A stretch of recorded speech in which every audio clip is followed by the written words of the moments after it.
આગામી સ્થાનિક સ્વરાજ્યની ચૂંટણીઓને પગલે કાયદો અને વ્યવસ્થા જાળવવા નવસારી એસઓજી પીઆઈ આર.એસ. પટેલના માર્ગદર્શન હેઠળ પેટ્રોલિંગ દરમિયાન એસઓજીના પોલીસ કર્મચારી મયુરભાઈ અને ભક્તેશભાઈને મળેલી બાતમીના આધારે વાંસદાના ખંભાલિયા ગામે દરોડા પાડી અને એક્સપ્લોઝિવનો જથ્થો ઝડપી પાડ્યો હતો. પોલીસના દરોડા દરમિયાન ગામની નવી કોલોનીમાં રહેતા અજીતભાઈ સુમનભાઈ પટેલના નવા બંધાતા મકાનમાંથી કોઈપણ પાસ પરમિટ વગર જોખમી રીતે છુપાવેલો વિસ્ફોટક જથ્થો મળી આવ્યો હતો.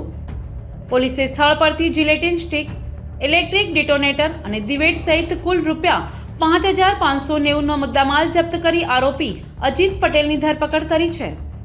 તેની સામે વાંસદા પોલીસ મથકે એક્સપ્લોઝિવ એક્ટ હેઠળ ગુનો નોંધાયો છે.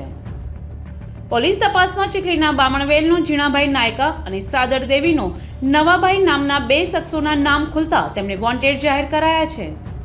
ઝડપાયેલો આરોપી અજીત પટેલ અગાઉ 2020માં પ્રોહિબિશનના ગુનામાં પણ પકડાઈ ચૂક્યો છે. Bureau report NTC news Navsari.